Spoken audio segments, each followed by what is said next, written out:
पैर के नीचे आए हुए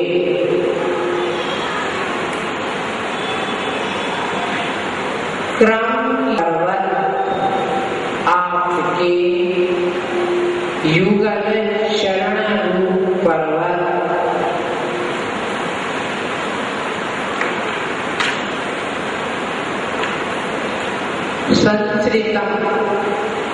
संश्रितम आश्रित व्यक्ति पर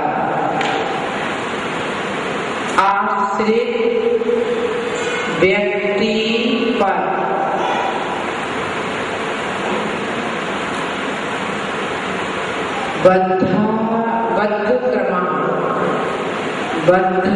क्रम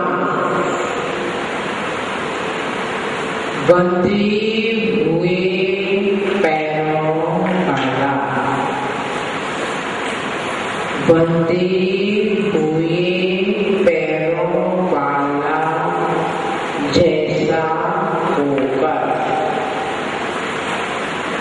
जैसा होकर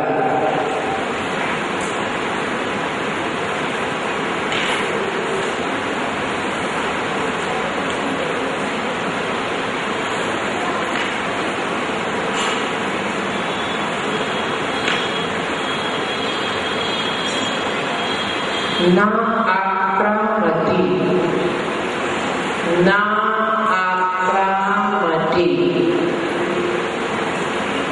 आक्रमण नहीं करता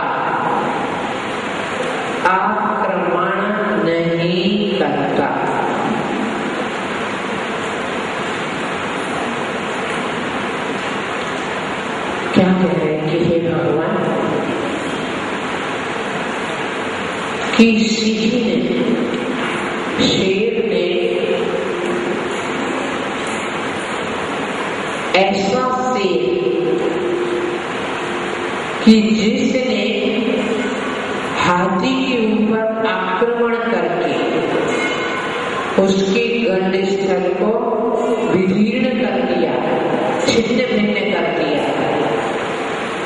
अब उस गंडस्थल से श्वेत वर्ण के गजमोती जिसे कहते हैं ना, ऐसे रक्त से सने हुए, रक्त से भीगे हुए जमीन में गिरकर जमीन की शोभा को बढ़ाया है। यानी वो सिंह कितना आक्रोश में है कि उसने हाथी के गंडस्थल को विदीर्ण कर दिया।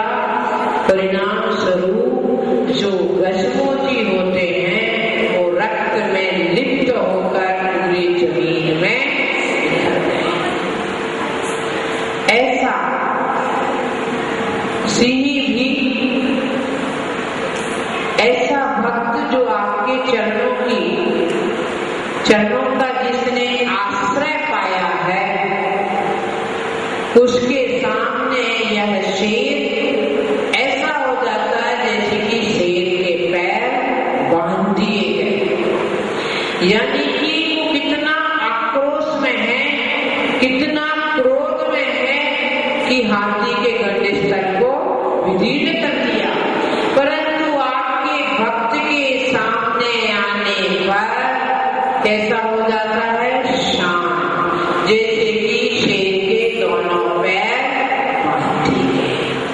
यानी कि आपका भक्त आपकी भक्ति करके कितने पुण्य की ऊर्जा को संग्रहित कर लेता है, तीव्र पुण्य का बंध कर लेता है कि ऐसा वनराज भी शांत हो जाता है। तो भक्ति के द्वारा बहुत विशिष्ट पुण्य संपादन किया जा सकता है। वशर्ते भक्ति हमारी सच्ची है, भक्ति सच्ची है। आप बाजार में जाते हैं, किसी कंपनी के माल का ऐड आता है तो उसमें लिखा रहता है सस्ता नहीं अच्छा। देखा दीवारों पे लिखा रहता सस्ता नहीं अच्छा। तो यानी कोई भी मशीन सस्ती नहीं मिलेगी, ये भले महंगी मिले पर अच्छी होनी चाहिए। इसी सूत्र को आप यहाँ भी, इसी फार्मूला को यहाँ भी फॉलो करें कि भक्ति हमें सस्ती नहीं चाहिए, अच्छी चाहिए। आपको हर चीज में लगता अरे ये सरल मार्ग है, भक्ति का मार्ग एक है, सरल और कठिन कुछ भी नहीं है भक्ति तो। अब जो भक्ति में सरल मार्ग ढूंढने लगते हैं, समझ लेना उन्हें सिर्फ भक्ति का ढोंग तो करना है, वास्तव में भक्ति नहीं करना।